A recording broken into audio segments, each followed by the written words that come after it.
Boa noite a todos, boa noite à advocacia do ABCDMR. Estamos hoje em Ribeirão Pires com a proposta de debates e reflexões voltadas aos anseios e reclamos da advocacia. Tenho a mesa hoje aqui, este que vos fala, Ezequiel de Souza Santos Oliveira, Dr. Álvaro Sardinha, Dr. André Nino, doutora Andreina Bravo, doutora Viviane Souza e Dr. Sergei Cobra.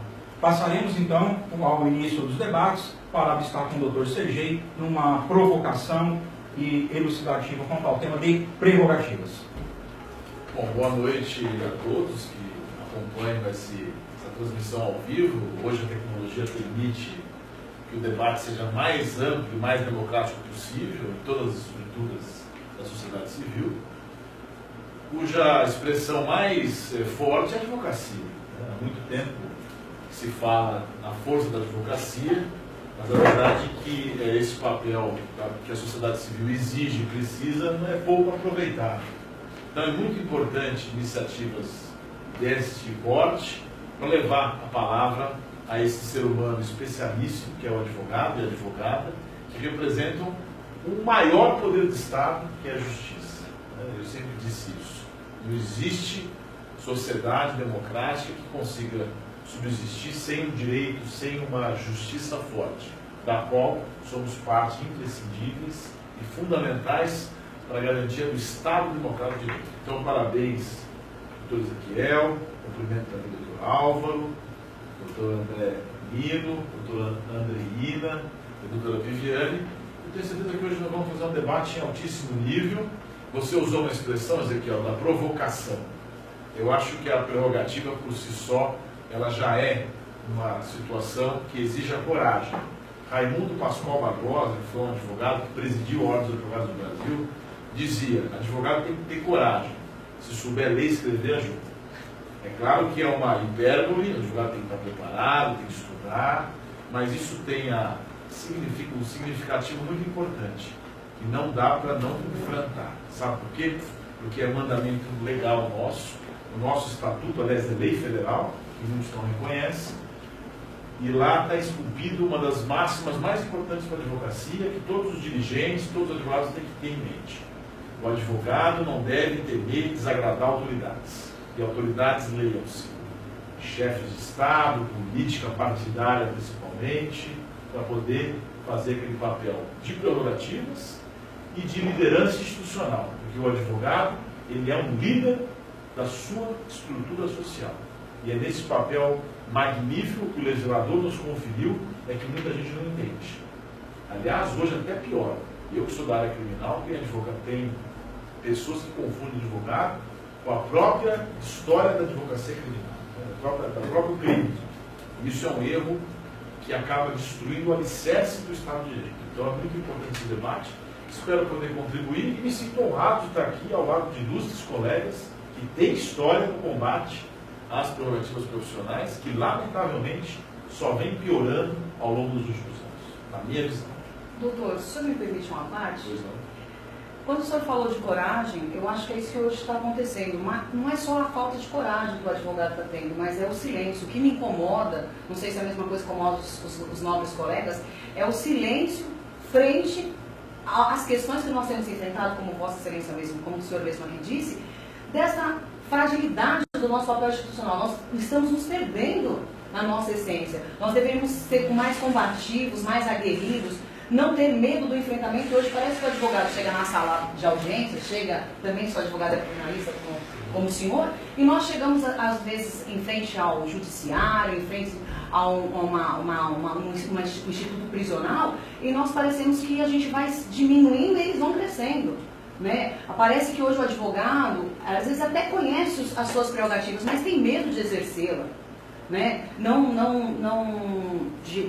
consegue colocar ela em prática. Muitas vezes coloca porque eu não tenho apoio disso, eu não tenho apoio daquilo, mas ele mesmo não se apoia porque ele fica em silêncio. Ele acha que se ele reclamar isso não vai resolver, ele não vai mudar nada. E se nós não começarmos, cada um de nós, né, juntarmos as nossas forças para que isso mude, vai continuar do mesmo jeito, né? Eu acho que a voz que clama no deserto aqui, cada voz juntas faz a diferença, né? Não podemos dizer que, não, porque um reclama, o outro reclama e não fazemos nada. Acho que isso é muito importante. O doutor André Lino também, a doutora Adelina, o doutor André também, sei que trabalha na área criminal. Nós sabemos muito disso. Os nossos colegas hoje em dia chegam numa audiência, o juiz faz algo contra a prerrogativa, ele prefere ficar em silêncio porque tem medo. Parece que o que nós vemos é medo do que possa acontecer. E uma coisa também que o doutor falou que me chamou muita atenção é esta mistura que me causa muita estranheza da figura do advogado criminalista, que é uma figura essencial à administração da justiça, que sem ele não tem justiça, não tem devido processual. A sociedade hoje, né, por causa dessas grandes operações, a sociedade hoje não pode ter um processo justo e uma garantia de igualdade dentro de um processual se não tiver um advogado, mas que nós hoje estamos sendo confundidos com a pessoa daqueles que nós defendemos. E eu acho que isso é muito preocupante no nosso cenário. Se me permitem, eu vou tomar a palavra e trazer um pouco para poder, já que é uma questão de um âmbito de provocações em relação à discussão pelas prerrogativas, pela defesa das prerrogativas, eu sempre fazendo uma alusão ao que a doutora acabou de dizer, do medo do advogado frente às autoridades, eu sempre atribuo uma frase que certa vez eu li no livro do Wallace Walters, e ele diz claramente, o conhecimento é o redutor de dificuldades. Então o que falta a muitos advogados, e aí eu até fazendo um pouco de crítica aos advogados que não estão habituados ao estudo, à progressão do estudo, principalmente em relação às questões de prerrogativas, é que o advogado às vezes se acomoda em estudar o que é o principal do estudo, que é as suas prerrogativas. É a ferramenta básica que vai garantir que o advogado possa, aí sim, doutor Sergei, atuar com independência e fazer valer o que está escrito no artigo 31, parágrafo 2º do nosso estatuto, lá onde diz que nenhum receio de desagradar qualquer autoridade deve deter o advogado na defesa do seu cliente, na defesa das suas prerrogativas. A falta do conhecimento do advogado em relação às prerrogativas é o que faz, no meu entendimento, com que muitos advogados se apequenem frente às autoridades e aí contribua, na verdade, para que se multipliquem as violações de prerrogativas. O advogado que conhece as suas prerrogativas, e principalmente o advogado que sabe defender as suas prerrogativas, jamais vai se sentir apequenado à frente de uma autoridade. Eu e o doutor Ezequiel, por vezes, nos reunimos para estudar e tentar entender quais são os lamentos da advocacia e tentar achar uma solução para que nós possamos, de alguma forma, contribuir para que o advogado se sinta engrandecido com essa nobre profissão que é a nossa, doutor Sergei. Uma das profissões mais antigas que temos no nosso universo, no nosso mundo. Porque há muito tempo em Atenas, em Roma antiga, Cristo foi um grande defensor, que pode ser aí, inclusive equiparado ao advogado. É uma profissão de extrema nobreza e muitos que estão inscritos, e aí vai um pouco de crítica a algumas pessoas que estão inscritas na OAB, mas não são advogados, doutor. Porque o advogado é aquele que sente pulsar no seu sangue a defesa, respira o direito e estuda para que isso o fortaleça cada vez mais na defesa não só do seu constituinte, mas na defesa do próprio advogado. A advocacia hoje em dia, lamentavelmente, vem perdendo a importância que nós vimos de antigamente. Nós sabemos que há 30, 40, 50 anos atrás, quando uma pessoa se formava e tinha o seu diploma e se tornava advogado, o clamor que era, as famílias faziam festas, era uma atividade e um personagem da sociedade extremamente respeitado. Hoje em dia a gente não vê esse respeito, e aí eu atribuo a esse advogado, doutora, que se apequena frente às autoridades, não faz valer as suas prerrogativas, deixa passar em Alves muitas das vezes, os seus direitos de defender o seu constituinte, e aí afetando não só a advocacia, no que concerne as questões de prerrogativa, mas também afetando a própria defesa do cidadão. Esse, assim, o meu ponto de vista inicial em relação a essa questão do pouco preparo do advogado que a gente está vendo na atualidade. Bom, se me permitir, avocarei, antes de devolver a ala feminina com a doutora Anderina, aqueles que acompanharam a formatação do evento. O doutor Belo mandou um abraço a todos, o doutor Edson Belo.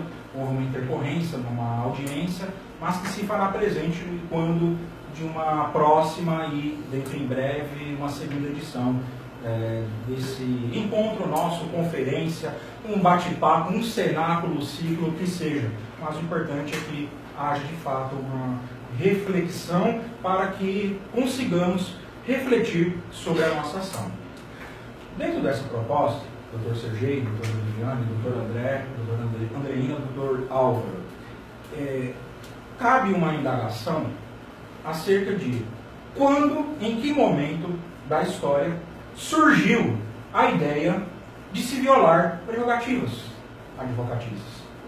Porque todos os dias, e nós estamos cansados de ouvir cada vez mais novas, criativas e inventivas formas de violação, acompanhando todo o processo tecnológico de se violar prerrogativas. Daí que cabe um dissenso, ou quase um dissenso, sobre como desenvolver métodos eficazes de combate a essas violações, porque o advogado é um combatente. Sendo assim, doutor Sergei, o exército de um homem só, no enfrentamento contra o Estado Leviatã. Então, se há uma imagem mental que me vem à mente, seria das prerrogativas enquanto uma verdadeira criptonita em face dos abusos do monstro encarnado com todos os seus tentáculos possíveis. E aí é necessário rasgar na carne também. Se, de certa forma, é possível e cômodo a nós criticarmos o Estado absoluto, faria uma inversão na perspectiva de análise sobre uma servidão voluntária. Ora, se em São Paulo aqui brigando uma média de encostando em 400 mil advogados, mas será que não conseguimos colocar o CNJ para trabalhar frente ao combate desses abusos, capacitar os colegas advogados, por exemplo, na produção dessas provas eficazes e levando a cabo procedimentos investigativos, disciplinares, sérios, longe dos arquivamentos sumários em nítido caráter corporativista? Então, se há, doutor André, nesse contexto histórico, sobre a figura e valorização do advogado, que houve em todas as civilizações, fosse o técnico, fosse o rábula, o advogado se faz necessário, o advogado tem sim a sua previsão constitucional, lá no artigo 133, nós advogados somos cláusula pétrea, e o dia que não se perfazer a prerrogativa, cai a cidadania. O advogado sem prerrogativa é o cidadão muito mal defendido que acaba num desserviço. Então, é necessário ter essa análise, como diria lá o Etienne Laboessi, no discurso da servidão voluntária, ou simplesmente o Estevão. Mas da onde sai toda essa vontade de servir e de obedecer? E também naquele critério de desobediência civil, né, com David Thoreau, na própria obra de desobediência civil, onde ele se rebela contra o Estado, não concorda com as guerras, eu não concordo com o dinheiro dos meus impostos, então eu prefiro ir preso. Por isso que dizia o Raimundo Pascoal Barbosa, como bem lembrou o doutor, de que a advocacia, ela deixa a sua marca no processo. Né? O advogado deve deixar muito bem clara e marcante a sua presença, onde passar, fazer a diferença. Então, eu poderia, claro, já que Vossa Excelência abriu um precedente, eu quero o doutor Andreina e o doutor Álvaro, claro, mas eu não posso deixar de manifestar. Aliás, aprendi muito, tanto com as suas palavras, quanto o doutor doutor André Nino, muito filosóficos também, né? Gostei. Eu queria caminhar um pouquinho mais para a prática. Aquele advogado que está sentado, como disse a doutora a doutora Viviane, e que o juiz grita com ele, e ele vira para o cliente e fala, olha, não se preocupa não, passando uma humilhação, que nós vamos ganhar a causa. Já perdeu a causa, desculpa, já perdeu.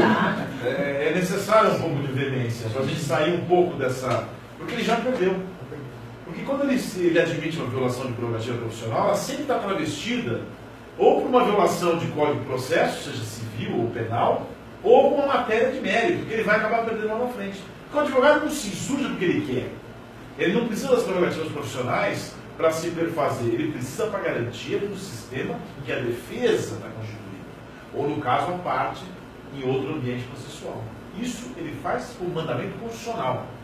Eu ouvi muito bem o que o senhor falou, e o senhor também, que a doutora diretora, por que nós somos minorias? Por que nós entramos nesse sistema? Eu não sei precisar quando a gente perdeu, mas que perdeu. Porque se o legislador nos considerou parte essencial da formação do Estado, nós somos funções de Estado. É a única profissão privada que tem um munus público. Ou seja, somos detentores de um poder de Estado para ter uma equivalência com magistratura e com o Estado Público. E isso é muita coisa. Só que nós muitas vezes não conseguimos usar. E não é culpa do advogado. O medo, culturalmente, ele se instalou na advocacia. A burocracia, doutora, tomou conta dos dirigentes de classe. Tirar essa categoria, essa formação tão ideal. Porque medo, ou coragem, como foi dito aqui, não é ausência de medo. É a capacidade de enfrentá-lo. Medo nós vamos ter. Um juiz também pode ter medo do advogado combativo. Um promotor também. Mas ele sabe que ele tem o quê? O resguardo da sua entidade. Olha esses movimentos que nós estamos vendo por aí hoje. Você tem, por exemplo, uma manifestação nacional da OAB com relação a impeachment. Mas você não tem com relação ao trabalho da Procuradoria-Geral da República, que tem uma série de procedimentos, no mínimo, questionáveis. Em que um jornal como o Estado de São Paulo, que é jornal, que é aliado dos mais respeitados, pede a renúncia do Procurador-Geral e a OAB não se manifesta em relação a isso. Esta mesma OAB, eu não estou pontuando aquele ou o outro dirigente, porque é necessário que haja uma pesquisa. Porque eu já fui em inauguração uma vez em Catanduva, com a direção inteira da OAB, e eu fui o único advogado que me surgi para não passar no detector de metais, e afinal de contas era uma sexta-feira, às 6 horas da tarde, e todos se submeteram. Diretores tiraram o casaco, numa nítida sensação de que aquilo era só para humilhar aquele evento que não tinha nem ninguém mais no fórum. E essa história de comemorar que lá atrás a gente conseguiu que o CNJ, que Vossa Excelência citou, que aliás é uma luta que a gente teve há muito tempo, e eu lutei muito. O CNJ é projeto, inclusive da minha mãe, barra sócia, Zolaí Câmara Ribeiro. A gente lutou muito para implementar o CNJ. É um dos maiores instrumentos de cidadania. O que aconteceu com o CNJ? Foi burocratizado. Hoje ele é refém também do mesmo corporativismo do Poder Judiciário, porque o OAB não ajudou nem a construir o CNJ e nem a manutenção dele com pessoas lá comprometidas com a função que ele exige. Qual é? Fiscalizar juiz e promotor na ponta do CNMP. Não acontece isso. A OAB não se preocupa com isso. A OAB hoje, também no plano estadual, fala que estamos fazendo uma campanha contra o Sejusc. O Sejusc já está invadindo a advocacia há muito tempo e não tem nenhuma medida efetiva com relação a isso. Nós temos que falar em termos de efetividade. Uma entidade que assuma o potencial que ela tem na sociedade civil, se intrometa nos assuntos, doa quem doer, faça críticas políticas, exerça o papel dela de fiscalizadora das questões políticas da cidade, no Estado e na União, e não tenha compromisso político, que é um absurdo o OAB envolvida com política partidária, e ao mesmo tempo, com essa garantia, com essa força que ela vai ganhar junto à sociedade civil, ela dê ao advogado na ponta o real amparo que ele necessita. Ou seja, quando o juiz olhar para o advogado, ele vai ver a OAB, ele não vai ver só o colega, ele vai ver a representação máxima de uma entidade que vai estar por trás dele. Só assim, doutor, é que nós vamos sair dessa situação que a gente fala que o colega precisa estar preparado. Preparado ele está. Ele até está, mas ele tem medo de dar o próximo passo, porque ele não se sente amparado. Então, essa é a minha visão. Concordo que hoje o colega às vezes não faça o entendimento das suas prerrogativas, mas ele precisa ter o respaldo, porque senão ele vai pregar sozinho e vão virar as costas para ele, e isso a OAB não pode deixar acontecer. Sem dúvida. Mas eu creio que, uma fala só, um pedacinho, creio que quando o senhor fala que realmente falta o resgate, né, da instituição, seu papel, né, o OAB, perante as prerrogativas, e que o advogado está preparado, ele não tem amparo para defender as prerrogativas, mas eu acho que nós temos o papel de exigir que a OAB retorne a sua função original, que é a defesa da democracia, da cidadania, né, e fiscalização das instituições que não respeitam o advogado, que tratam o advogado como um mero acessório, sendo que nós somos fundamentais à administração da justiça no Brasil. Então, nós temos um papel muito forte enquanto conscientizadores, né, da importância, e também quanto ao papel de fazermos a luta, né, de estarmos assim, junto com a OAB, dizendo, olha, você precisa retornar ao papel original. Qual é o seu papel, OAB? Né? É manter todo o estado das coisas como estão ou lutar contra isso? Exigir que nas instituições justas tenha um advogado, seja obrigatório. Né? Exigir que o CNJ cumpra o seu papel perante as reclamações que são apresentadas. Então, a gente também não pode se esquivar desse papel, né? Nossa função enquanto advogado. Né? A gente precisa ter coragem para batalhar para que a OAB retorne a sua função inicial. Nessa mesma linha, eu tenho verificado aí que as subseções, em geral, em todo o nosso estado, em todo o nosso Brasil, estão muito fragilizadas. A mercê, como o doutor disse, de muitas subseções, exemplo vivo no ABCD, MR, a mercê da política, do governo político, a mercê do medo do juiz por ser uma pequena comarca, e o advogado assim se sente com medo, fica amedrontado de ir lá discutir com o juiz. Juiz que fecha a porta, juiz que coloca bilhetinho, não entre, sem bater, sem ser anunciado, tranca-se a porta. Eu tenho presenciado, inclusive recentemente, no próprio Tribunal Regional, onde o desembargador não atende advogado, porque ele só vai atender advogado se tiver as duas partes. Você vai despachar, vão ter na outra parte. E eu fui questionar o presidente dessa turma, ele foi no Tribunal Regional, e ele me respondeu: tem juiz que se acha um Deus, e desembargadores semi-Deus. Então, o advogado não procura a sua realmente condição prerrogativa, o seu direito, e ele fica amedrontado. Se ele enfrentar o juiz vai julgar diferente disso. Como o doutor bem frisou, se ele não enfrenta, ele já sai dali perdido. E muitas vezes eu presenciei isso. Tivemos e temos muitos locais, eu viajo bastante, como doutor também, ou todos os doutores que têm várias comarcas, onde, principalmente a mulher advogada, passa por uns constrangimentos horrorosos de ser revistado por homem, fazendo abrir bolsa, despejar seus objetos. E nesses dias mesmo atrás, eu fiquei um pouco até indignado e fui tirar essa assunto com o juiz, e fui chamar a atenção do juiz, porque eu fui tirar essa assunto e também da advogada. A advogada foi obrigada a tirar todas as coisas delas, coisa íntima, coisa tudo, porque não tinha uma segurança, uma funcionária feminina nessa hora de almoço.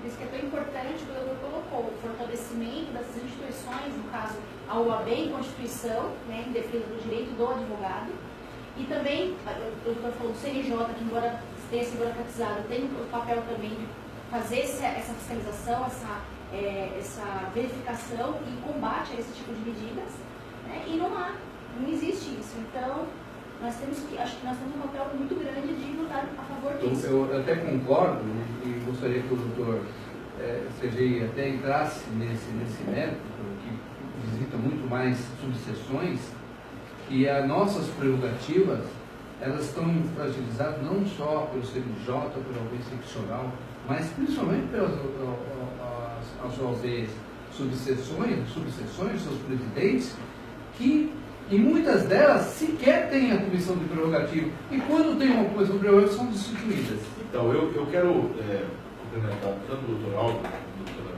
Andreina, com as palavras, é bem nesse espírito mesmo. Eu só quero deixar claro bem uma coisa muito importante. Quando eu critico o CNJ, eu sou um dos maiores entusiastas do CNJ. É um poder que veio de uma conquista da sociedade civil, da cidadania, que jamais será perdido. Nós vamos recuperar. Nós vamos novamente povoar lá com gente que tenha exercício, que possa exercer esse papel real de fiscalização, de atos funcionais, de magistrados, de promotores, no caso do CNMP, de verdade, como foi no comecinho. Agora se perdeu, porque é o OAB, de um modo geral. Deixa eu deixar uma coisa bem clara aqui, subseções e papéis de dirigentes. Eu fiz parte muito tempo, sempre trabalhei pela OAB. O advogado, ele é um ser humano que trabalha pela OAB. Ele não precisa ter um cargo, claro. Eu respeito demais as pessoas que se dedicaram à ordem, as que se dedicam hoje. Eu conheço, nós somos a ordem, eu conheço várias pessoas que realmente têm boas intenções. Tem gente que não é vocacionado, tem como tudo. Mas são pessoas que merecem o respeito. Mas tem muita gente contaminada por esse ambiente cultural em que se descaracterizou a real importância desse profissional especialíssimo na República. Eu sempre me lembro de um discurso que não é de hoje, foi colocado no seio da OAB. Por parte de quem? Dos dirigentes, que têm a responsabilidade de inspiração e que contamina todas as subseções. Eu escutava muito isso. O verdadeiro poder emana do Legislativo e do Judiciário. É lá o nosso palco de poder, estimulando as pessoas a participarem de política partidária. Isso foi um dos grandes erros da ordem. O verdadeiro poder emana da Justiça, da qual nós somos partes essenciais. Esse é o discurso diferente. Já somos poderes constituídos, mas na prática é difícil. Toda vez que eu chego no Tribunal de Justiça, eu milito há 20 anos, só na Tribunal de Justiça Criminal. Só não, né? Já é muita coisa. Toda vez que eu entro de maneira altaneira, como me ensinaram, como minha mãe Zulaê Cobra Ribeiro me ensinou, sem dobrar a espinha dorsal, vira e mexe e vem embora. Já acontece isso sempre. Quando eu entro na sala do desembargador, quando eu vou no tribunal, quero ter acesso à vice-presidência, à presidência, que aliás deveria ser aberta, sempre vem um segurança atrás de mim e pergunta: o senhor é juiz? O senhor é juiz? Porque eles acham que quem age dessa forma é juiz. Aí eu digo que não, ele pergunta: desembargador? Eu disse também não. Aí ele fala: então, o que o senhor está? Eu sou advogado. Ah, ele vira aqui, o senhor não pode ficar. Aí eu falo: e quem é o senhor? Eu sou segurança. Eu falo: o senhor está dispensado do alto do meu poder conferido pela Constituição Federal, que esse palco de poder aqui eu faço parte, sou parte essencial. Aí ele passa o que toca e chama mais segurança, chama um reforço. Mas para isso tem que ter essa noção. Por que eu faço isso? Porque eu sei que a gente tem esse poder. Eu estou desrespeitando quem? Eu estou exercendo uma prepotência? Não, eu estou ocupando um espaço que é legítimo. A doutora Viviane falou muito bem. Alguns colegas realmente batem na porta de uma sala de audiência e abaixam a cabeça, como se ali fosse um ambiente estranho à atividade. Claro, a educação, cortesia, aliás, a obrigação nossa também, a urbanidade, que também é predicativo para a magistratura e o Ministério Público. E a gente faz. A gente nem exige muitas vezes. Né? Eu, quando dou boa tarde e não tenho resposta, quando eu comecei a divulgar, eu ligava. Hoje não.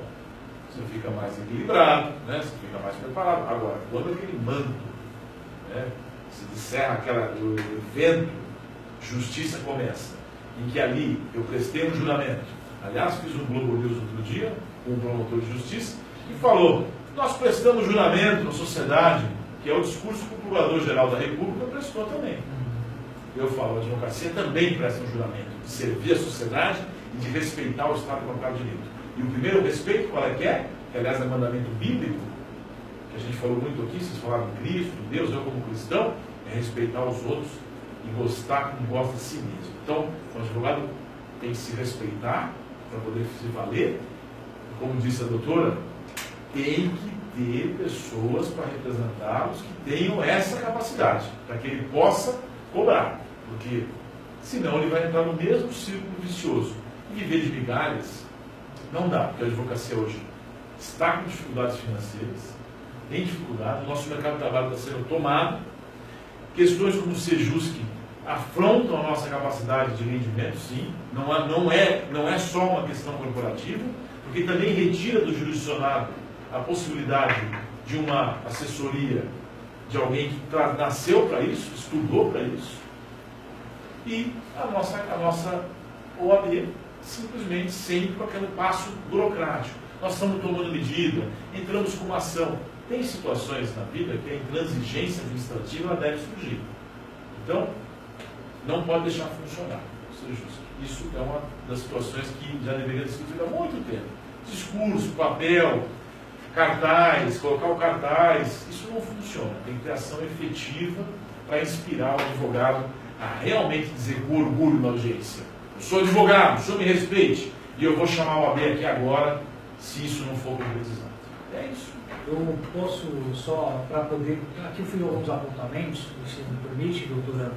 Em relação, até o próprio doutor Álvaro falou, de despachar como juiz, e aí trazendo mais esse assunto para o lado que foi proposto hoje mesmo, de discutir um pouco mais as prerrogativas, voltando batendo no prego, como sempre, como o ferreiro faz para poder forjar a sua espada, é a necessidade do estudo das prerrogativas. Doutor, juiz que não despacha com um advogado, além de estar ferindo a prerrogativa do advogado, ele também está ferindo o próprio Estatuto da Magistratura. Artigo 35, inciso 4 lá da Lei 35, Lei Complementar 35 de 1979, que a Loman diz que o juiz deve receber as partes, tratar com urbanidade, todas as partes, e atender as partes para resolver problemas de urgência e a qualquer momento. E lá diz na Loman que não é por enquanto que ele está no fórum, é a qualquer momento. Então, o juramento que é feito, o concurso público que é feito, doutor Sergei, e assumido essa função pública do juiz, ele sabe disso, obviamente, porque ele estuda a lei orgânica da magistratura, ele tem essa noção de quando presta um concurso público, ele tem esses deveres. É o dever do fino trato, o trato de urbanidade com o advogado, não é gritar com o advogado, não é gritar com as partes, não é destratar as partes. É um dever que está estabelecido lá no artigo 35, inciso 4 da Lei Orgânica da Magistratura. Deve ser obedecido e seguido pelo juiz. O juiz sabe, o juiz estuda, o advogado, muitas das vezes, e aí eu continuo a essa crítica, da falta do estudo, do empenho do advogado em conhecer as suas prerrogativas. Eu estou já na segunda gestão como presidente de prerrogativas da subseção de Jabaquara, e lá, na minha circunscrição, ali onde que está colocada a subseção de Jabaquara, eu sempre repito, é uma subseção que a gente não tem problema, a gente vê os juízes com fino trato com o advogado, uma ou outra exceção, mas que a gente liga, a gente conversa, vai lá e consegue resolver o caso. E aí a gente vê que o advogado, quando procura a comissão das prerrogativas, é porque ele já conhece da prerrogativa dele e sabe que a prerrogativa dele está sendo violada. O problema é tantos e tantos outros que desconhecem as prerrogativas ou que não se manifestam, doutor, que não se manifestam diante às vezes, de um escrivão de polícia que não permite que o advogado tenha acesso ao preso. O escrivão de polícia ou policial que não permite que o advogado tenha acesso aos autos de inquérito, sendo que é prerrogativa do advogado. Muitas das vezes a gente vê e ouve relatos também de advogados que o policial, o escrivão fala: olha, o senhor tem procuração nos autos, sendo que o processo, o inquérito ele é público, e aí o advogado fala: não tem, doutor, então só volta depois, e aí depois eles comentam entre eles: doutor, o senhor há 20 anos é um pouco menos, mas também só atua na área criminal. A gente sabe que depois eles tiram o barato do advogado, lá, não é advogado, não conhece, não enfrentou, porque eles sabem, eles conhecem, eles sabem que a gente tem prerrogativas. Eu tenho um grande ideário que é partilhado com o meu colega Ezequiel. Eu trago sempre como fazendo uma alusão ao filme 300, onde que 300 espartanos, somente 300 espartanos, com estratégia e conhecimento de guerra, estavam vencendo todo o exército persa, porque eles conheciam de guerra e tinham estratégia de guerra. Trazendo essa alusão a esse filme, doutor, o nosso ideário, meu e o doutor Ezequiel, é de formarmos esses 300. Eu entendo que a gente não precisa de ter aí um pouco mais agora, ou acho que um pouco menos, ou um pouco mais de 1 milhão de inscritos, de advogados inscritos no país. A gente não precisa ter esse 1 milhão de advogados, seria ótimo, seria o ideal que todos os inscritos na OAB soubessem primeiro o que é prerrogativas e saber como defendê-las. Obviamente, eu sempre parto desse discurso de que temos que procurar a OAB. É um órgão que representa a classe. Mas antes de ficar também a toda hora criticando o não trabalho ou o trabalho burocrático, que façamos nós, o profissional que tem o ius postulandi no cenário jurídico é o advogado. O advogado que não sabe peticionar, ele está fadado ao insucesso. O advogado, para poder peticionar, ele tem que ter um conhecimento técnico jurídico. E aí, se lhe falta esse conhecimento de prerrogativas, como ele próprio pode ter, aí voltando ao filme 300, a estratégia da guerra. Doutor Álvaro, deixa eu só... Doutor André Nino, aqui o doutor Álvaro me cativou. Eu preciso entrar nesse tema, sabe? Porque o filme 300 talvez até seja invertido, né? Nós somos o exército maior que perde, né? E eles são 300, né? Eu nunca considero... A família forense tem que ser resgatada.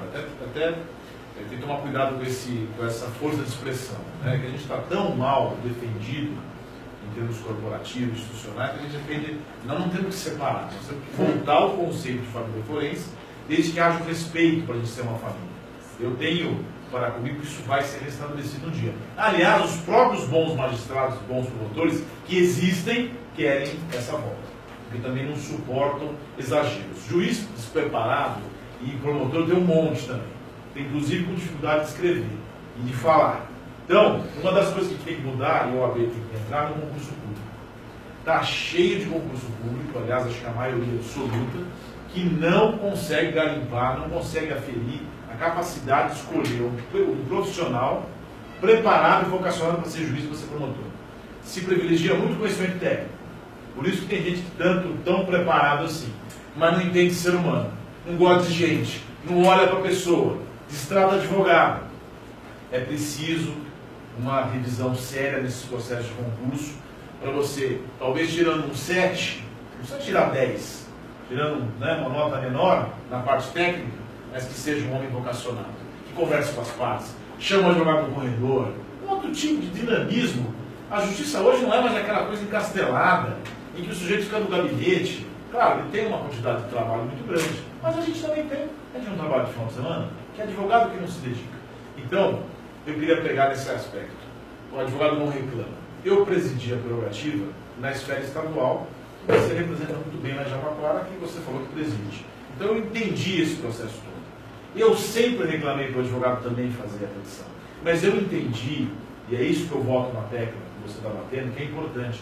Eu entendi que o advogado só vai colocar no papel, ele só vai se expor se realmente ele tiver um respaldo. Aliás, ele não estuda as prerrogativas porque ele acha que isso não vai resolver o problema dele. Então ele prefere ter o conhecimento técnico. Então, enquanto ele não tiver, como tem exemplo, o senhor falou de atitudes... Não só conhecimento técnico, também a política da boa vizinhança, porque essa coisa da diplomacia, né? Eu vou resolver ali no particular. Tem isso também. Exatamente. Espírito de classe, ou seja, a gente se sentir unido, porque existe essa questão de autoflagelação, que a gente fica todo mundo perdido, não encontra esse respaldo, vive de migalhas, de instalação burocrática de comissões também, muitas vezes, que às vezes funcionam verdadeiras continuidades da própria magistratura. Eu uma vez tive uma briga no fórum de Guarulhos, não nessa gestão agora, isso há muito tempo, em que eu chamei uma representante prerrogativa, ela ficou do lado do juiz. Ela perguntou para mim, depois da discussão, se tinha acordo. Doutor, tem acordo? Eu falei, que isso? Juiz do trabalho? Eu falei, eu estou com um problema sério, a juíza está me desrespeitando.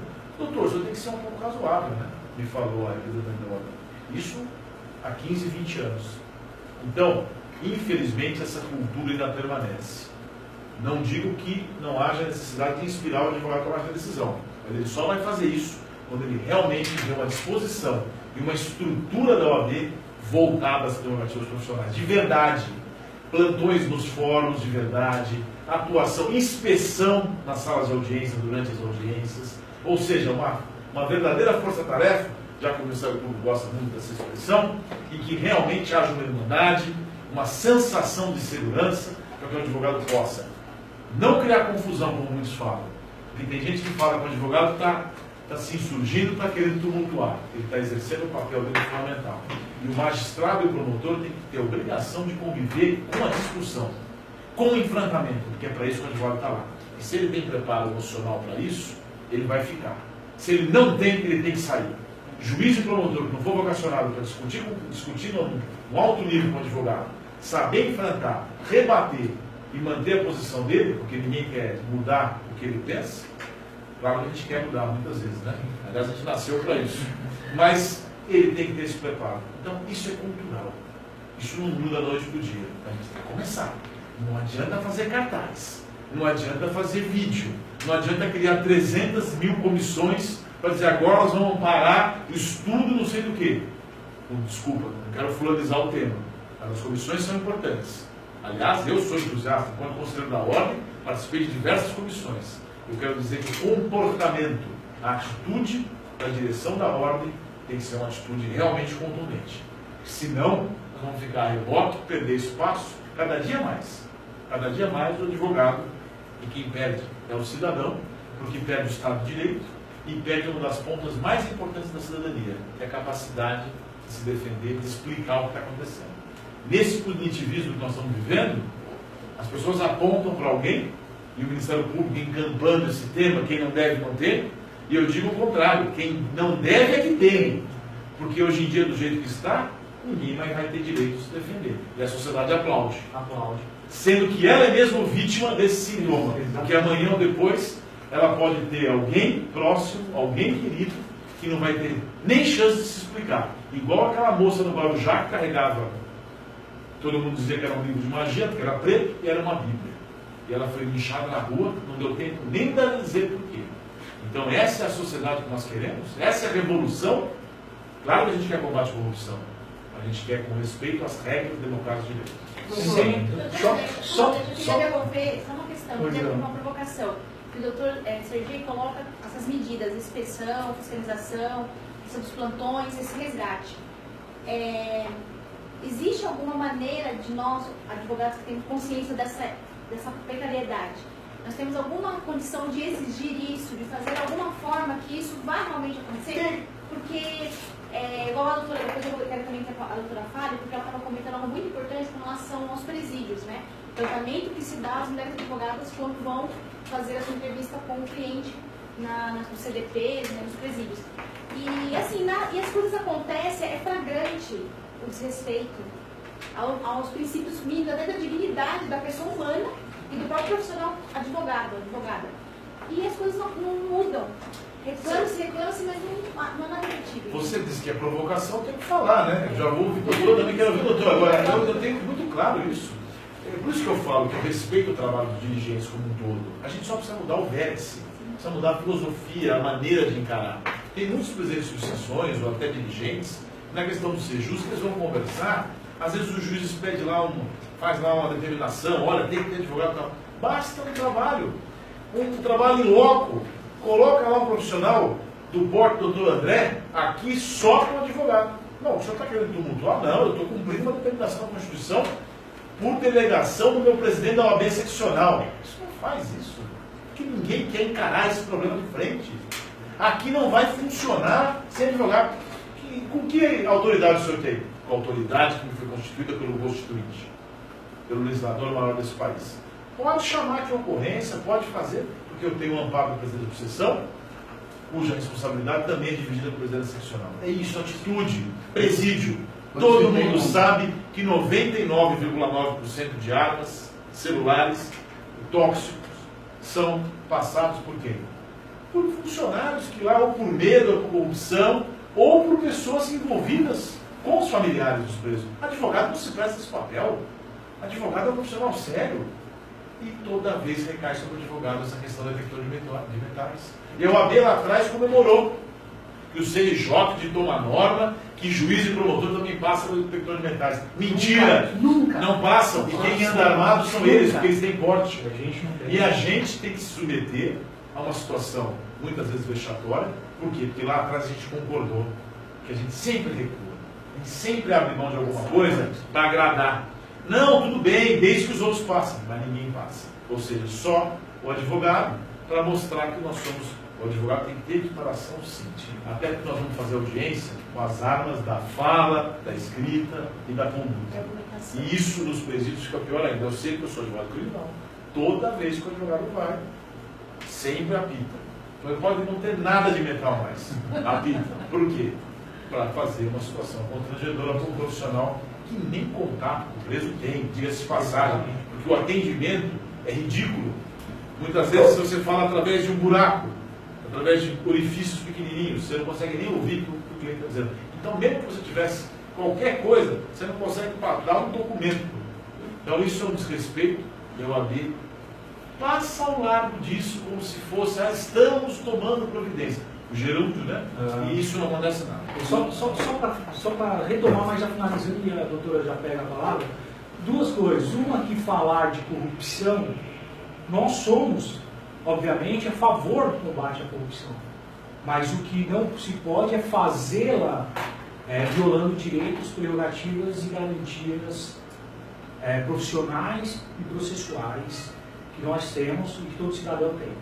Com relação às questões, e ainda é muito melhor que o formato que foi feito hoje, dessa conversa que estamos tendo, está sendo transmitido ao vivo pela internet, depois vai ser também disponibilizado no YouTube, para que não só o advogado, mas também como a sociedade em geral, tome conhecimento de algumas informações que às vezes eles ficam pairando na mente da população somente por conta das informações trazidas pelo jornalismo. E divulgadas algumas. E ainda bem que está mudando. Ainda bem que está mudando. Porque o grande consenso, a boa parte do consenso da sociedade, quando se ouve esse tipo de notícia, de que entrou celular na cadeia, foi encontrado arma na cadeia, tóxico dentro da cadeia, já se coloca ali como a figura do advogado como transportador dessas ilegalidades para dentro do presídio. Quando que, e é muito bom que se fique esclarecido, o advogado sequer, isso depois que consegue passar por um detector de metal, sequer consegue ter um mínimo de acesso ao preso, para que se possa passar uma caneta para que o preso assine uma procuração, é preciso se retirar a carga da caneta. Quando se consegue passar a carga da caneta para que o preso assine uma procuração? Então, essa falácia de que as ilegalidades que se encontram dentro do presídio é transportado pelo advogado, é uma mentira que se foi posta para que a sociedade tenha essa visão ainda mais ridícula do advogado, que o advogado se equipara ao criminoso, quando na verdade o que nós fazemos nada mais é do que tentar, nesse esforço que nós temos aí diuturnamente, tentar garantir minimamente os direitos de quem está sendo processado. E aí, finalizando e passando a palavra à doutora Viviane, é o que eu sempre digo, que nós sempre repetimos. O direito que não protege, a lei que não protege meu inimigo, também não me protege. Também não me protege. Então, esse pensamento da população de que o advogado está equiparado ao bandido, volto no que o doutor Sergei falou. A mistura dessa figura do advogado com o bandido. Quando, inclusive, na obra do Calamandrei, se não me falha a memória, ele fala que o advogado é o único ser que está sentado no último degrau da sociedade ao lado do seu cliente. quando a sociedade clama por justiça, aquela sociedade que mete o pau na vida do advogado, falando que o advogado também é bandido, essa sociedade, quando é vitimada, quando não tem as suas garantias respeitadas, quando é aviltado os seus direitos e quando é acusado indevidamente, é somente esse profissional, o advogado, que está totalmente amparado e capacitado para poder defender. Então é o que eu digo, que eu disse no início na minha fala do resgate da nobreza da advocacia, porque se está se perdendo essa figura nobre que é a profissão do advogado. Doutor, então, me desculpa, mas aí eu passo a palavra à senhora. Eu queria fazer algumas colocações aqui, que acho bem apropriado. Primeiro que o doutor falou de família Florença, né? Eu achava que o oposto do amor seria o ódio, mas eu descobri, advogando, que é indiferença. Né? E eu costumo dizer que eu não me sinto órfã, eu me sinto abandonada. São coisas diferentes. Quando o doutor falou aqui, doutor Nino, e eu vou fazer uma pequena discordância, não é que muitas vezes nossos colegas não conheçam as prerrogativas e não queiram exercer. O problema é que ela deveria ser exercida sem gosto. Ela deveria ser exercida pela classe. Eu, enquanto advogada, tenho minhas prerrogativas. Eu posso tomar todos os caminhos e todas as providências? Posso. Mas ela vai ter um rosto. E esse rosto chamará Viviane, André, Serguei, Anderina, Álvaro, mas não se chamará a Ordem dos Advogados do Brasil. Quando hoje, às vezes a gente fala muito do quarto poder, que nós estamos vendo ele aí muito atuante, nós vemos um juiz, seja o que ele cometeu, ele não vai para a televisão, quem vai é a entidade de classe dele e ainda já vai o defendendo, dizendo, olha, qualquer coisa é muito prematura neste momento para darmos qualquer tipo de parecer. Primeira vez eu me lembrando, doutor, eu tenho apenas 7 anos de advocacia, o doutor na criminal, mas eu sempre amei a advocacia criminal, sou apaixonada pela área, sou vocacionada dela. Nunca me imaginei fazendo qualquer área do direito a não ser a área criminal. Só que a mulher na área criminal, ela tem muitos desafios a serem percorridos. E eu me lembro a primeira vez que eu entrei numa unidade prisional. Aí diz que apita a calcinha, apita o sutiã, apita a roupa, apita tudo. Né? Nunca vi um lugar para apitar tanto. Só que você pode adentrar numa unidade prisional, tirar o seu sapato, entra. Tira o seu cinto, entra. Se você diz que é o seu sutiã, você não pode passar o seu sutiã nos detectores de metal e colocar novamente? Não pode? Você não pode pedir para que alguém verifique aquela peça que está apitando? Isso é um absurdo. Existe. E aí o que eu costumo dizer, e aqui eu gosto de dar nome aos bois, porque no fundo nós temos que trazer para a prática. Conheço, e aqui não tem problema nenhum de dar nome não, doutor. Se você estava na penitenciária 3 de Pinheiros, encontro lá o doutor Ulisses. E eu sou uma pessoa muito comunicativa, eu gosto de cumprimentar, né? Eu ainda só não brigo mais quando não me respondem, mas é o juiz corregedor dos presídios. E lá tem scanner. O problema não é ter scanner ou não ter scanner. O problema, e também não é o tratamento que dão os juízes, é porque que ele não é estendido ao advogado se nós temos a mesma condição igualitária. Exatamente. E aí eu disse para o doutor, olá doutor, vendo a senhora por aqui, onde a senhora estava? E eu fiz questão de dizer, passando no scanner, coisa que o senhor não precisa. Por que isso é um absurdo? E nós vemos que a nossa entidade de classe não toma as nossas dores. E deveria tomar. A primeira vez que eu tive um problema numa unidade prisional por causa de um sutiã, que eu tinha um júri para ocorrer, e eu precisava falar com o cliente, pontuar, fazer uma entrevista, eu fui impedida de entrar na unidade. Você pede para falar com o diretor? Não posso. Você liga na prerrogativa da ordem local, ninguém quer sair da prerrogativa da ordem local para vir no presídio. Aí eu costumo dizer, você vai fazer uma petição como eu fiz, vai entregar para o diretor como eu fiz, vai reclamar no CNJ, vai reclamar no Conselho Federal, você vai reclamar na OAB e o respaldo que você tem é absolutamente nenhum. Reclama-se na ouvidoria da SAP. E qual que é o respaldo que você tem? Te conhecem. Quando você chegar na cadeia, já sabem o seu nome, já sabem como o doutor diz. Lá vem a barraqueira, né? Lá vem a encrenqueira. Lá vem aquela, por quê? Porque todos os outros que adentraram na unidade se prestaram a um desserviço.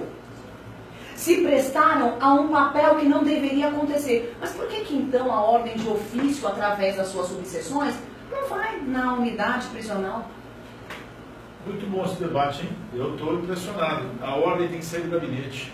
Não existe mais essa postura encastelada ela não pode fazer igual aos partidos políticos, não pode se burocratizar, porque a essência da OAB não é que seja a revolução, mas a OAB sempre foi protagonista dos grandes momentos do Brasil, do país, porque ela tem essa pegada mais contestadora, porque é o espírito do advogado. Essa alma, né? É para isso que a OAB serve. A doutora citou aqui as questões, até me lembro do caso, que o doutor falou das questões todas que o advogado tem esse problema. A ponta processual também é complicada. Várias vezes eu participei de programas cujos âncoras eu falava, explicava. Uma vez eu me lembro muito bem, até também foi no programa da Globo News, em que o âncora muito conhecido, eu falei, e voltou para ele e disse assim: doutor, vamos combinar que os recursos atrapalham a justiça, né? Existem muitos recursos. Voltou para mim e falou assim: eu não vou combinar nada com você. Você está errado. Essa visão de que a advocacia atrapalha, seja na atitude, seja no processo, isso é deletério para a nação. Questões de presídio, questões de detectores de metais nos fóruns, não tem uma medida efetiva. Não tem. Não tem porque não tem a coragem de enfrentar, não tem a vontade ou não tem o conhecimento. Outro dia eu vi, um dos mais altos dirigentes da OAB de São Paulo, um advogado que foi preso, acho que foi no fórum, foi em São Paulo, trabalhista. E ele disse o seguinte: eu em 30 anos nunca vi isso acontecer. Eu falei: porque não conhece prerrogativas. E eu já vi várias vezes acontecer isso. E por pouco o advogado não foi preso, porque isso acontece toda hora. Nós somos ameaçados. Quem se insurge tem essa pecha de algo fora do sistema, sendo que deve ser o normal. O advogado tem que se reunir de acordo com o estatuto, que é a lei federal. Se tem alguma desconfiança da gente, revista o preso depois. Exato. Porque como é que ele vai conseguir alguma coisa se ele não ficar com ele, uma vez que nós estamos reservadamente? Isso é feito para humilhar, para diminuir a profissão, e como disse todos aqui, ela é essencial à formação de Estado de Direito. Isso não pode acontecer, e acontece toda hora. Agora, vamos para a prática, vamos para o dia a dia, vamos fazer com que isso aconteça. Eu acho que na prática, só para a gente para finalizar. humilhar, é para desclassificar a situação do advogado, porque um outro, uma oportunidade que eu estive na Justiça Federal de São Paulo, eram 18 horas da tarde, não tinha ninguém, precisava entrar rápido, pegar um processo com uma colega, inclusive fazendo uma favor com uma colega, e quando ela entrava, passei pelo detector de metais e a guarda feminina: olha, quero ver sua bolsa, mostrando a OAB, eu sempre dentro da OAB. Ó, minha carteira está aqui. Não, eu quero ver a bolsa. Tá bom, a bolsa deixa você, vai ver. Não, você vai ter que tirar tudo. Eu falei: não, tirar tudo não. Tirar tudo eu não tiro. Mas aí sabe o que ela disse pra mim? Não, mas você, o que você é? Eu falei: sou advogada, eu estou te mostrando a carteira. Ah, mas tem uma norma? Eu falei: eu quero falar com o juiz. Ah, não, mas tem norma lá, tá? A norma lá fixada lá, a senhora vai lá e lê. Eu falei: eu não vou ler nada, eu vou entrar sem a senhora me exigir que eu retire os pertences da bolsa. Eu não vou permitir isso. Primeiro, que eu tenho a dignidade da minha intimidade. Segundo, que eu sou advogada. Eu não tenho que ter desconfiança de mim. E terceiro, a senhora vai fazer esse mesmo tratamento com o promotor e com o juiz que entra aqui dentro? Que, aliás, tem que ter um controle muito mais rigoroso. A senhora citou o juiz corregedor. Tem um contato até mais diário. É isso que eu ia falar. É ele que tem que ser inspecionado. É o funcionário que lida no dia a dia. São essas pessoas que estão mais suscetíveis. Porque o ser humano tem falhas. E aqui ninguém tem que se colocar como vestal. Não é que na nossa classe não exista ninguém que erra e não exista ninguém, mas na expressiva quantidade de problemas que existem nos presídios, no judiciário, quem tem a responsabilidade são os funcionários que trabalham lá, funcionários públicos, que até pela função de relação com o Estado devem ser mais questionados do que a gente que tem outro papel. O advogado exerce uma função seríssima e precisa ser respeitado. Então, a discussão foi o seguinte, aí depois eu mostrei para ela, que aquela norma que você está mostrando é de um juiz, só que ela não pode passar por cima da lei federal, que é a lei que me dá o direito, eu só tenho que dar o OAB. Então, o juiz ele não tem esse poder de passar por cima da lei federal. Então, portanto, eu estou entrando, e eu entrei. Ela não me pediu, não precisei tirar as coisas, entrei, fui, inclusive, falei com o juiz, falei: olha, já tem uma portaria lá que viola o meu direito, mas assim, só que aquele estado de coisa é muito ruim, porque você tem que confrontar uma pessoa que está fazendo a sua função, porque eu entendi, eu falei: olha, você é uma guarda, você está fazendo a sua função, eu entendo a sua função, que você segue ordens, mas é muito triste, é muito vergonhoso, você tem que estar nesse debate Entendeu? Claro, a gente vai fazer porque é a nossa função. Mas você concorda comigo que não está correto? Sendo que nem. Porque todos os atores que entram naquele fórum, nem todos fazem aquele papel de fazer. Porque eu falei pra ela, se todos fizerem, eu faço também. Eu não sou melhor que ninguém. Só que eu sei que o promotor não vai fazer, o juiz não vai fazer. Então por que eu, advogado, tenho que fazer? Né? Então, mas nessa questão, que eu acho importante, porque a sociedade deve saber disso, que quando nós adentramos numa unidade prisional, por exemplo, nós não temos o contato direto, né? Eu costumo dizer que hoje as unidades, né, deveríamos ter, né? Até deveríamos ter. Mas até para passar hoje a caneta, doutor, dependendo da unidade e o papel, você tem que entregar na mão do funcionário, o funcionário leva para o seu cliente e ele assina.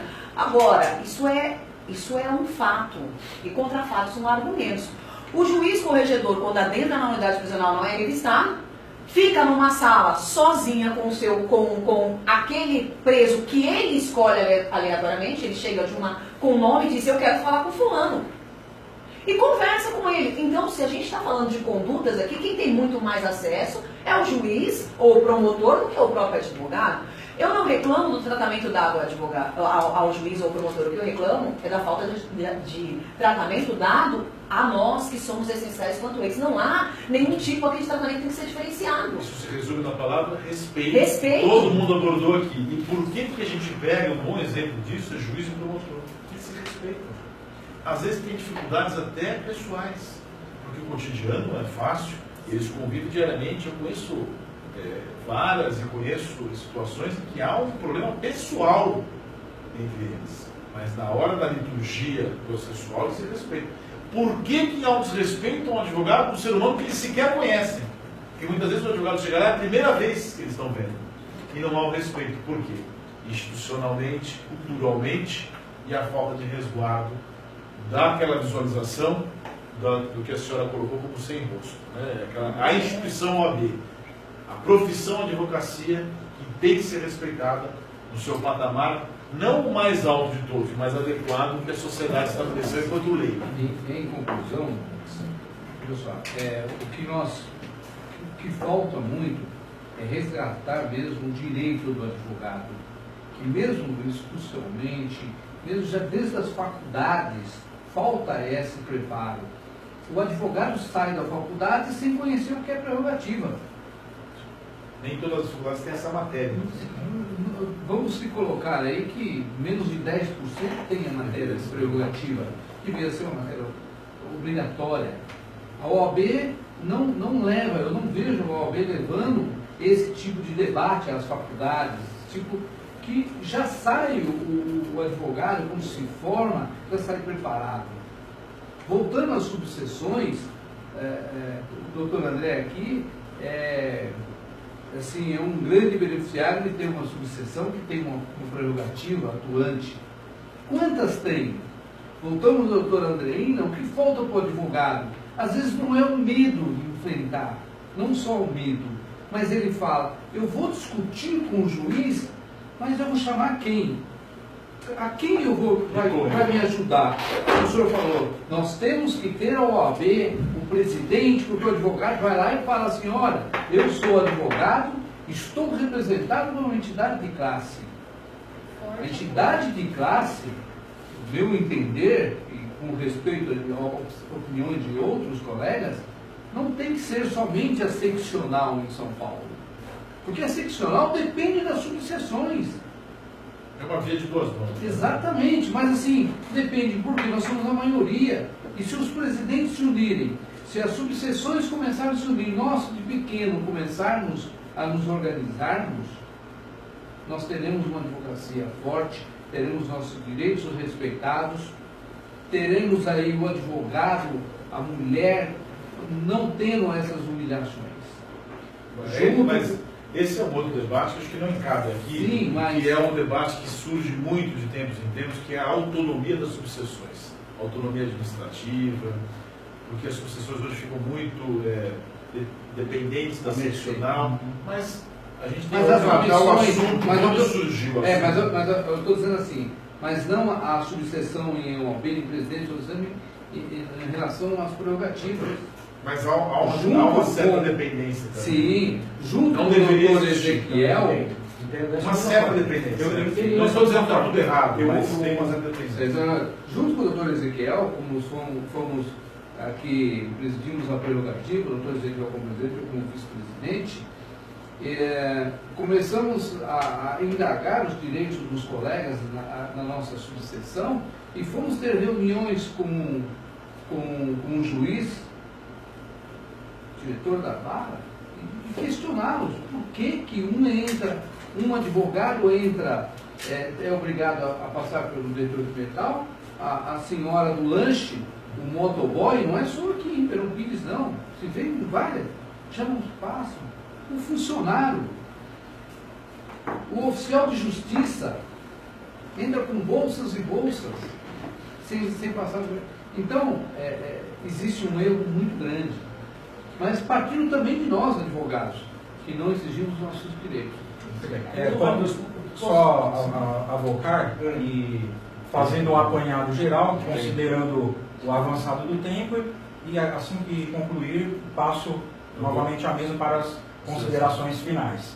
Bem, o doutor Sergei e também outros colegas aqui citaram a palavra entusiasta. Doutor Sergei, somos todos aficionados, né? Então esse entusiasmo tem lá como um radical a alma, é necessário inspiração, e um colega nosso do doutorado, né, somos criminalistas, o Gonzales, né, lá no Sul se fala sobre aquilo que seria um comício de espíritos, né? Então, entendo que mais, e daí também ficaria impressionado, né, com algo que de fato acontece por um sepultamento e velório das garantias fundamentais que não podemos de maneira alguma assistirmos de uma maneira contemplativa. Isto é conduta incompatível para um advogado. E aí falaria, em contraponto, a coragem, que tanto foi dito aqui, até de referência também a uma obra que o tão citado aqui, Raimundo Pascoal Barbosa, como foi Um Sobral Pinto, naquele livro Coragem, a Advocacia nos Tempos de Chumbo. E me parecem, colegas, que hoje, né, citaria aqui o doutor Jaime Vicarrosso, que advogou na ditadura, e fala: doutor, eu tenho visto hoje, quiçá, e nem mesmo na ditadura teria visto. Né? Então, criminalizem todas as prerrogativas, as violações, eu sempre digo, se tivermos um covarde por trás desse armamento, desse arsenal, doutor, nada acontecerá. Né? Não é lei, mais lei. Exato. Então, o doutor comentou aqui sobre a questão da prática, a advocacia prática, e eu gosto disso. Nelson Rodrigues, a vida como ela é, então vamos ao homem prático. Questões de acesso ao fórum e revista, o que acontece? Eu tenho uma convicção. Hoje, nós somos revistados por guarda de shopping center, doutor Sergei, porque é um serviço de segurança terceirizado, praticamente um guarda de shopping center, e nós submetidos àquela situação. Né?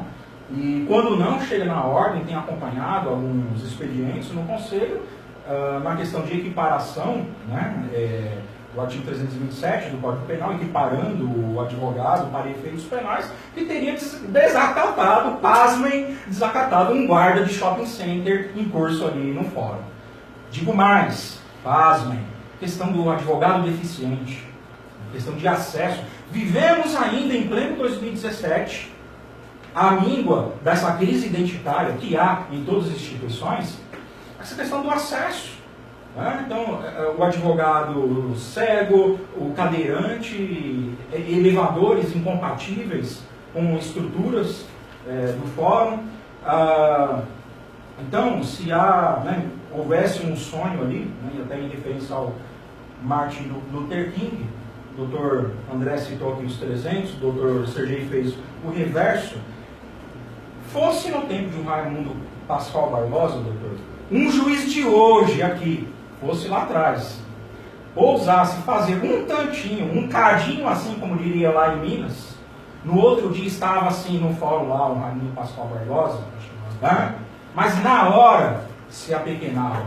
Então, nós precisamos resgatar o quê? É necessário um efeito fênix. E a questão dos sejus, que foi o prenúncio de tudo isso. Então, se a advocacia não ressurgir das cinzas, e falo aqui Para além disso, porque, como disse, a advocacia existe antes de qualquer poder institucionalizado, desde todos os tempos. Como disse, se fosse o técnico ou o Rábula. Se não, ressurgimos das cinzas, como naquela obra de Dante, aqui jaz a esperança. Então, é necessário seguirmos com fé e esperança, em face de quem sabe usar e abusar do poder e como sabem usar e abusar do poder.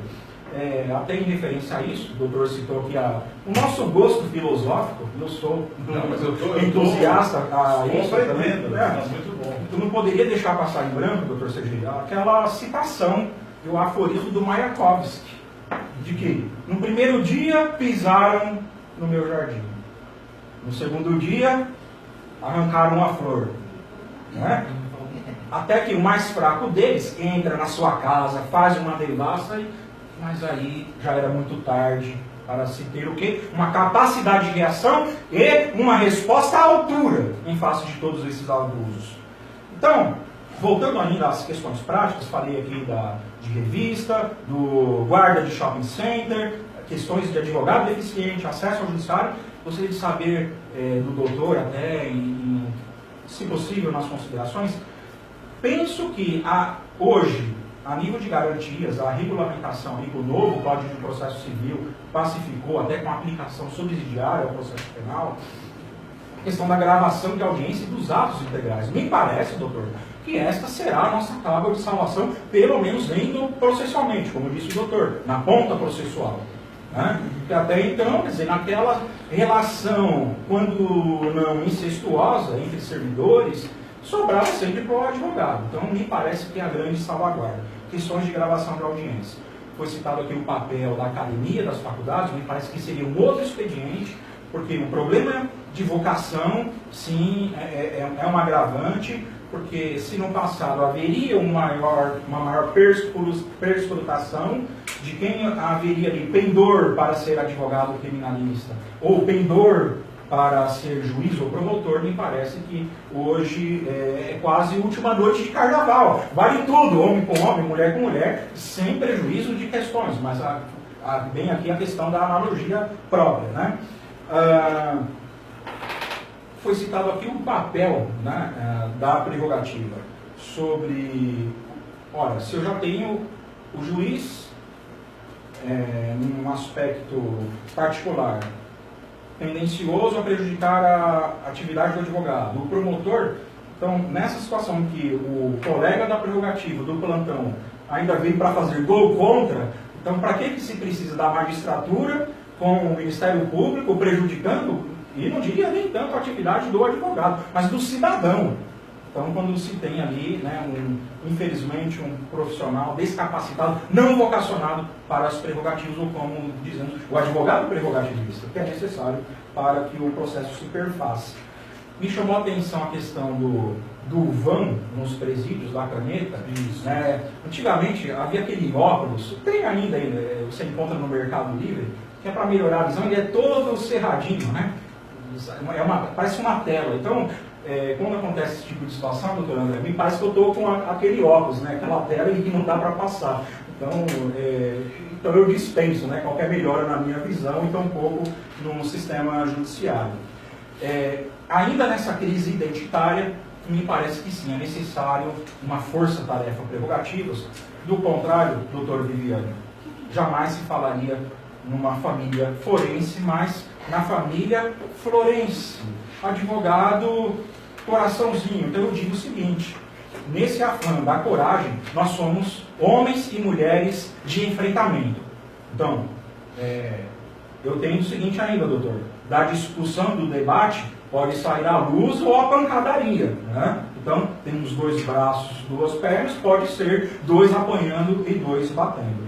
Então, eu encerro aqui o meu raciocínio e agradecendo a presença de todos, especialmente do Dr. Sergi, deixando aqui uma homenagem a todos vocês, evocando as palavras de Pedro Vergara e evocando ainda a Nunes Machado quando dizia: vem dizer aos guerreiros e guerreiras do futuro, se acaso o horizonte está escuro, nestes tempos morais que se dissipam e corrompem, nem por isso devem vacilar. vem dar força dos bravos na fileira, que eles vão de seguir a sua bandeira, e com ela na frente, vão de lutar. Bom, então, temos aqui, será disponibilizado ao ABC, a nossa cartilha de prerrogativas do Dr. Sergei, disponibilizada, né? E a todos os colegas, e sempre em questões acima de qualquer coisa que interessa a advocacia. Então, nas considerações finais, o Dr. Alves está com a palavra e assim sucessivamente. Finalizando, eu quero agradecer aqui em nome da organização, né, e do ABCDMR, principalmente Ribeirão Pires e Rio Grande da Serra, pela presença do Dr.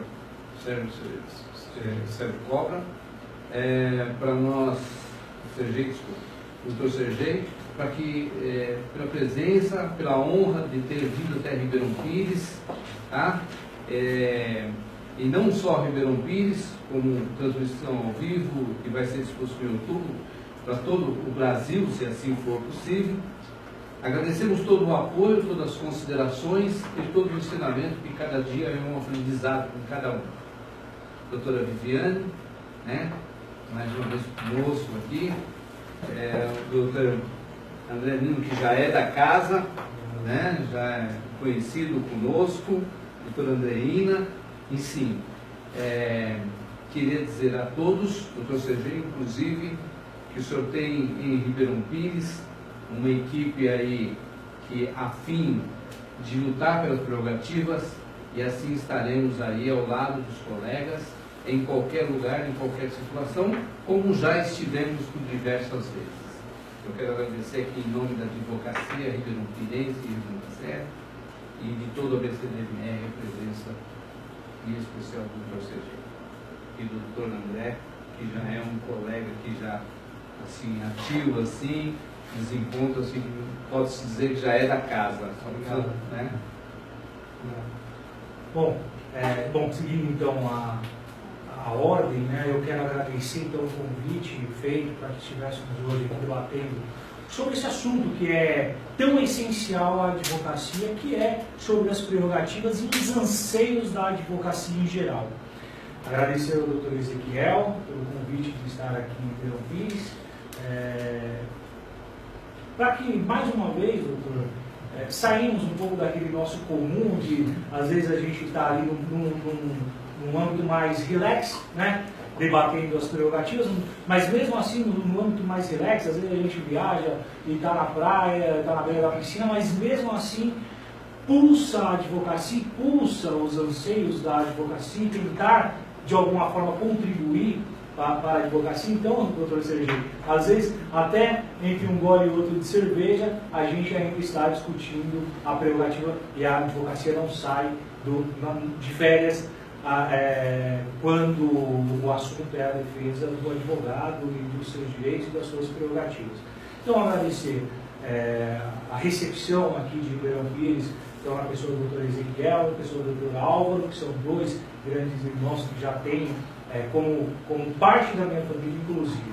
Eu agradecer também a doutora Andreina pelo convite de estar aqui, a doutora Viviane pelos debates, e doutor Sergei, trazer também um pouco mais a sua experiência, doutor, que é muito vasta em relação à defesa das prerrogativas, essa visão que o doutor tem sobre a própria instituição OAB, né, que contribui muito para o aprendizado de todos nós. O debate ele traz isso, né, traz à luz fatores que às vezes estão escondidos. Então, agradecer a todos a oportunidade de estar mais uma vez falando sobre esse assunto que eu tanto gosto, que é das prerrogativas, e estar de uma forma ampla, porque divulgado pela internet, e por ser divulgado pela internet, estamos com acesso mundial, né, para quem quiser e tiver oportunidade de estar nos ouvindo, tratar então de uma forma um pouco mais aprofundada com os colegas que estão em casa, sobre a luta das prerrogativas do advogado, que defende as garantias do cidadão, né? E se a luta for árdua, e aí fica o recado para quem está nos assistindo, se a luta do advogado é árdua, lute mesmo assim, porque a nossa profissão é profissão de embate. Não tem outro caminho para quem abraçou essa tão nobre e tão antiga e tão importante profissão.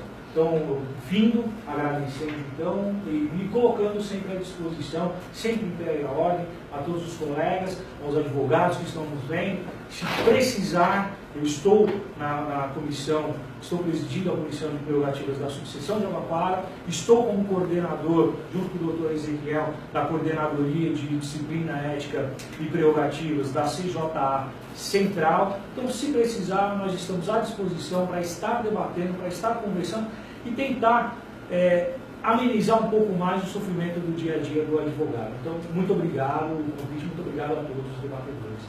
Eu gostaria de agradecer a presença de todos vocês, né, nesse momento de reflexão, né, de nós percebemos a realidade, né, discutindo para que nós possamos avançar para uma situação melhor, né, para a valorização da advocacia. Gostaria de agradecer a presença da doutora André Nino, que se disponibilizou, a doutora Viviane, né, que nos habilitou, também o doutor Sergei, em especial também pelo material que nos disponibiliza, para inclusive dar essa informação aos colegas, né, estamos muito agradecidos e honrados pela presença de vocês, né, e também não só isso, também pelo papel de enfrentamento que vocês têm feito no dia a dia, né, é muito bom saber que tem outros colegas em outros locais que estão trabalhando pela advocacia, pelos advogados, né, parabenizo aqui o Dr. Sergei, que a gente percebe, né, há 20 anos nesse trabalho de enfrentamento, né, de respeito às prerrogativas, e espero que a gente possa fazer outros debates nesse mesmo sentido, nesse mesmo nível, para que a gente possa avançar cada dia mais, para que aquilo não seja só um sonho, mas que também seja a realidade, né, em dias vindouros. Agradeço a todos. Quero agradecer a todos e parabenizar a iniciativa por esse trabalho realizado. Eu quero deixar um recado a todos que nos ouvem nesse momento, nos assistem, dizendo o seguinte: toda mudança requer fluido vital. Não existe nenhuma mudança que não vai tirar você da zona do conformismo, do comodismo e vai te trazer algo melhor. Sei que não é fácil, porque nós temos poucas armas endoprocessuais para lutarmos.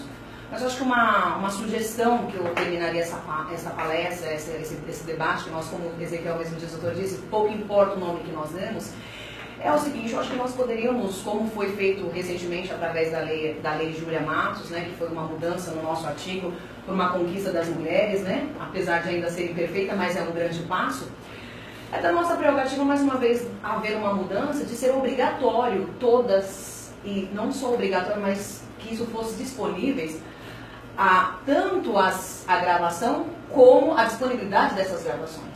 Porque muitas vezes o que acontece, tudo aqui realmente obedecesse ao artigo da Constituição, onde diz que todos os atos processuais e os atos deveriam ser públicos, nós teríamos muito menos problemas, né? Porque às vezes o nosso colega, quando, por falta dessa representatividade sem rosto, né, está no dia a dia, ele acaba enfrentando esse problema. Por quê? Porque ele às vezes fica sem como conseguir a prova necessária.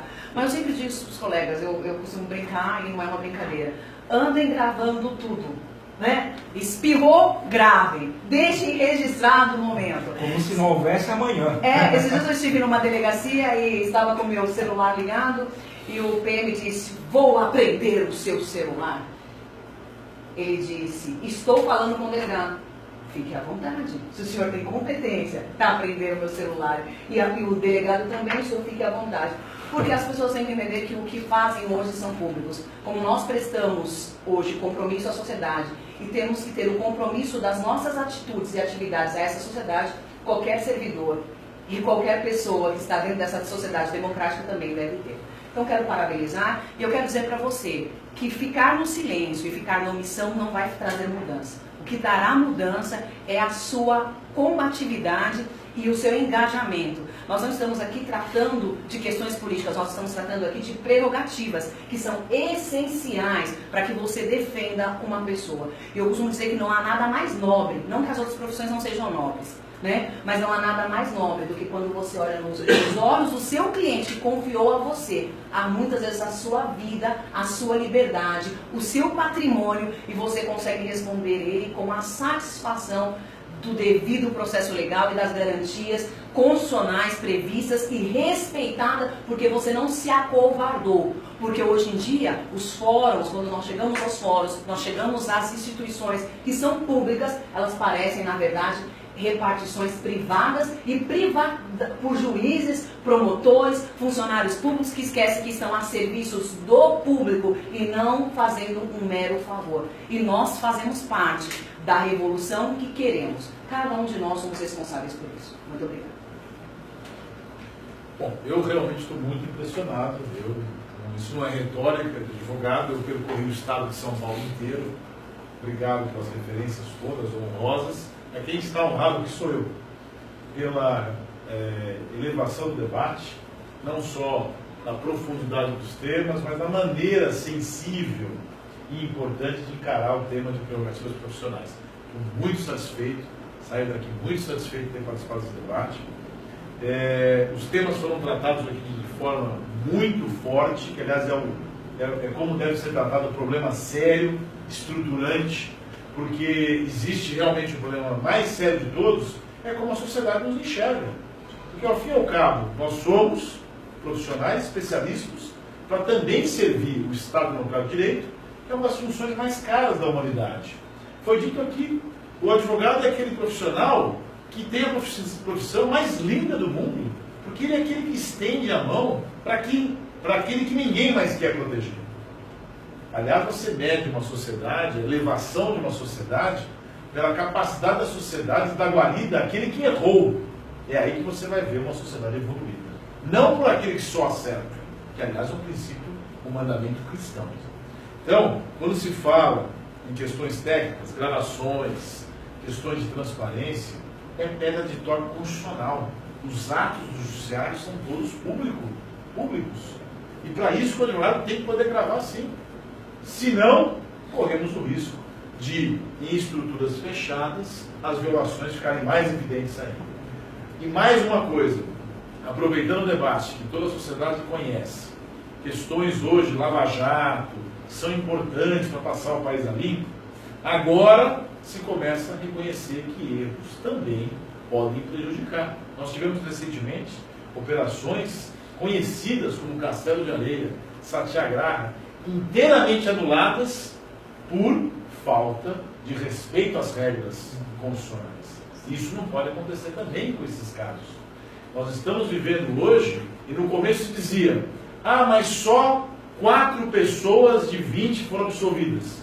4 pessoas ficaram presas mais de um ano, 4 pais de família, famílias destroçadas que ninguém devolve mais.